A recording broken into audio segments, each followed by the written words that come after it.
in this case, that Rusoja was trying to bring forward here, is that he says here, mobilizing this objective is a belief that the spatial dimension, so that thing that we call space, of our lives has never been of greater practical and political relevance than it is today.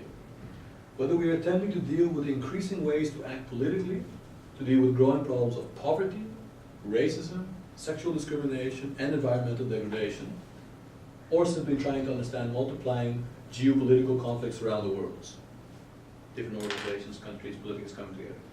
Perhaps more than ever before, a strategic awareness and understanding of this collectively created spatiality and its social consequence has become a vital part of making both theoretical and practical sense of our contemporary life worlds at all scales, from the most intimate to the most public to the most global. So here he starts to understand, he starts to put forward, he says that space is something that is not just a result of the city, putting houses, putting objects, putting programs, but that there's something in that spatial dimension that is now, if we do not start understanding that and grasping that, that we will be confronted more and more with issues that we don't understand why they're forming, from poverty, from racism, sexual discrimination, environmental degradation, or a whole lot of list of other things, because we're not quite refined enough, or tuned enough, or understand enough what space does to the people and the way they're experiencing space and space on the people. This, of course, as I said, was written shortly after the '92 riots. Now, he starts to explain here why that is, or he starts to propose here why he thinks that is. Now, he says we used to understand our history. So our history and our social engagement have always been looked at and perceived at from a historical or a social point of view. So if you were to talk, for example, he says, I'll go a little bit further. If you were to talk about your past, and I would say, what constitutes your understanding of your being right now? Now, I can say that, I can talk about my history, and I can talk about my social relationships. So my history is the experiences that I've had in my life and the things that I have been part of, and the social is, what I'm related to, whether from my family or my professional network or this, and those things can help constitute my being. And this is how classical history and understanding of past has always been, from that history and the relationships that it's part of.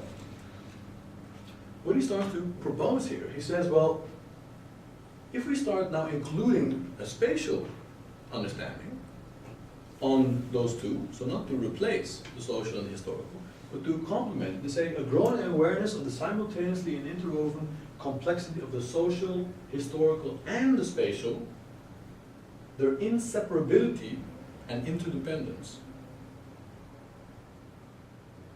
This three-sided sensibility of spatiality, historicality, and sociality is not only bringing about a profound change in the ways we think about space, it is actually becoming to rethink the way we talk about history.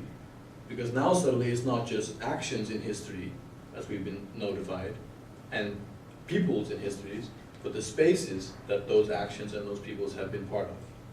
And an understanding that including that space will help us give a deeper, refined understanding of moments in time, but even more understanding of our current time. I'll show you how he diagrams this. So he talks here about the trialectics of being now, not only more being historical and social, but to say now let's include in this spatiality.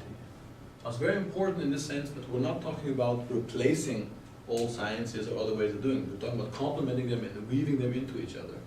So that you can always start talking about the spatial historical, the social spatial, and the spatial and the social historical. So that you actually have people in history. It's not just people in history, but it's people in history in a certain kind of spatial moment in history. And that it's not just purely history, but history with people, a society within a certain space in that history. Let me give you guys some small little, like a carrot, kind of a practical grounding, because I see some minds are kind of struggling to see how I can bake this. The master bedroom concept. Yeah, you probably live in a house, probably we're not all that far economically evolved enough to have a master bedroom yet. We probably just have the bedroom, and maybe a guest room, or one room or a studio. But let's say that we move to the concept of the master bedroom because you design houses for, either your previous projects. Now, the master bedroom is a place that says, okay, so there's one big bed here, which the man and the woman have, and it's a very big size, and then there's probably a children's bedroom, and then there's a living room, and all the other things. Now, the master bedroom concept is an object that came in that hasn't always been there. In fact, it's a relatively recent thing. In fact, it's something that's only been there for the last 100 to 200 years, in effect. And what was it before, and what is a consequence of including the master bedroom? What do you think the master bedroom has done to the relationships, to the social relationships? So now talking about a physical space called the master bedroom, in a historical time, done, don't worry about it, done for the social. How have those two related? What could you imagine that the idea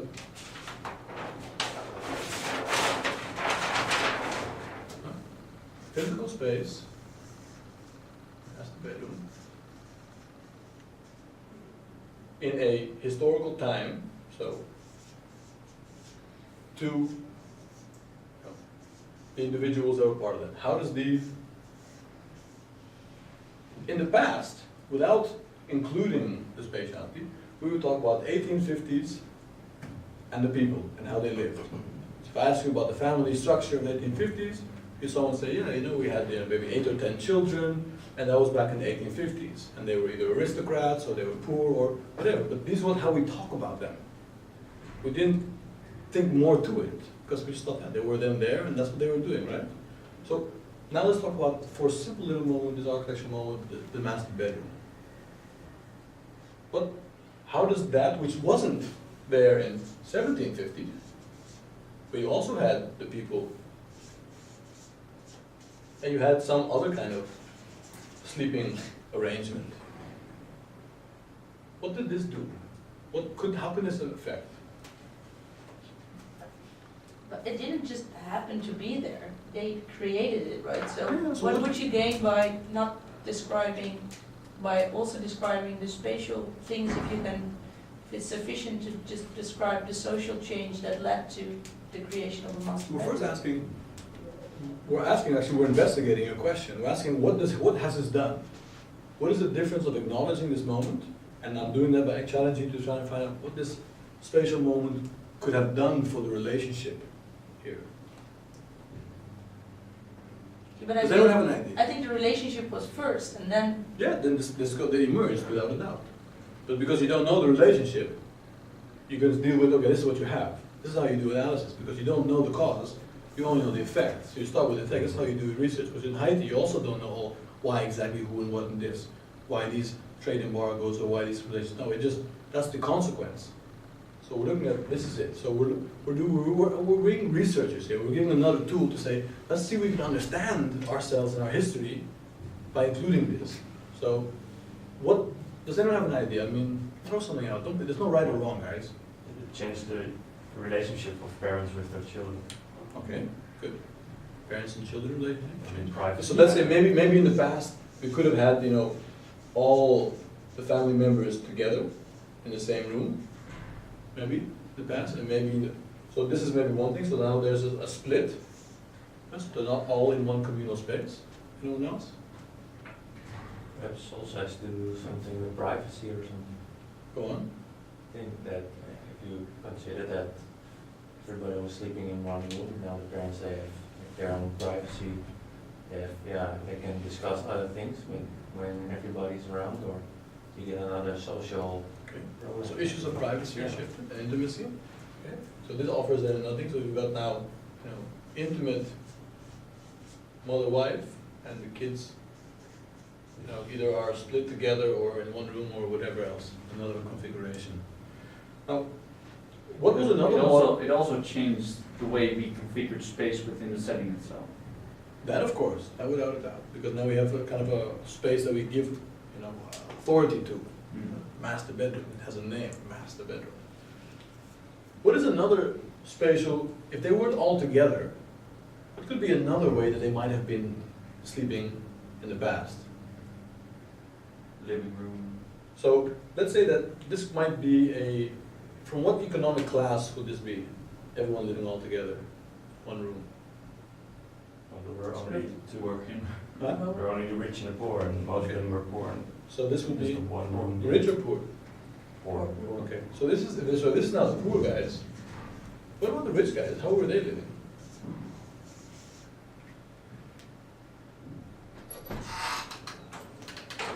I think they might have already had, it's like a separate sleeping. Go on. I think they might have already had a separate sleeping room, so Who? the rich people. It's sort of, I don't know, What do you mean separate? Separate from what? separate from The kids? everybody else, and their servants maybe. Yeah. Yeah, It's or, not the adults and the or kids. only a separate room. But let's deal- Then- let's then deal the with- house is bigger. Okay, let's deal with the family guys. We'll only deal with the family, no servants, no one else. What would the sleeping, or what could be an alternative sleeping arrangement for two individuals, for two individuals and 3 of their kids, or 6 of their kids? If it's not all together, because, I mean, it's all together because you're poor, so the warmth, the body heat, how it was, you know, whatever reasons. Okay, what could be another one? Just the family, 6, 7 people. Women, men and women separate, dad with boys, mom with girls. Men and women separate, okay, so you got the dad with all the guys, boys and all the girls. That could be an idea for the rich. Can you imagine that? Aristocrat, you know, man having all his kids living with him. Or was he doing other things at night? Probably. Well, maybe with the kids, you never know. Well, probably not, right? And a woman, was she sleeping with a whole lot of little kids around her? You imagine? Or was she also doing other things? You guys have seen your movies, no? Yeah. Robin Hood and all those things. Well, the thing is, you came close, because you had here men, you had here women, and you had here kids. So the developed society had this relationship. So the man had his room, the woman had a room. You see it also in the movies, people they always stay in bed at 11 o'clock, go to bed, and they sleep. And then the next morning they come together. So That has to do with the emergence of romantic love instead of organized marriages or. no, it doesn't have, it has to do simply with, the poor people had, their possibility was this, and their possibility was this. And whatever little things were going on there, you still don't know. But you do know that when a man and a woman, here, the issue of what someone said earlier, privacy. You see, a man had his space, a woman had her space. The moment these two went together and became this, the woman starts to lose her spatial presence and her authority in the house. Because when a man and woman are together, the dominant figure is the masculine dominating man. So the woman's getting suppressed. So she hardly has actually room here. And this spatial moment has introduced a huge, and social anthropologists can go and give you this reading, degradation of family structure starts to emerge. Because suddenly a woman can't live out. And you get these kind of weird things start to take place. So you can ask yourself how healthy this has been. I mean, we can criticize maybe it's been helpful for whatever other reasons. I mean, so there's no pro or con, but the point is, this offers a certain amount of qualities, and this merges certain qualities. I will never use the word positive or negative, good or bad. For me, everything is a quality. What you can call a negative quality or a positive quality, someone else will just call something else. So if you just call it always quality, then that's just a characteristic that it has. Later on you can go and become judgmental or subjective to say whether you like it or not. So the qualities of this rigorously transformed this moment. So here from a very, very simplistic moment, picking up this helps us understand this time period in a fundamentally different way. It's not just 1850, it's not just aristocrats and this, but it's about understanding these simple, and this is only on one very minute scale. Not even talking about the toilet, not even talking about the house, not talking about the city, not even talking about the castle and the village structure, not talking about any of those things. So all of those also, all of those have a moment that help us to understand, that's how the society and the time and the being. What we call the zeitgeist, the spirit of the time. What was that spirit of the time? Well, the spirit comes together because of not just time and people, but time, people in space, and the way they're constantly relating to each other. So this as a kind of a bit of more of an anchoring what he tries to share here. And in order to do that, and this is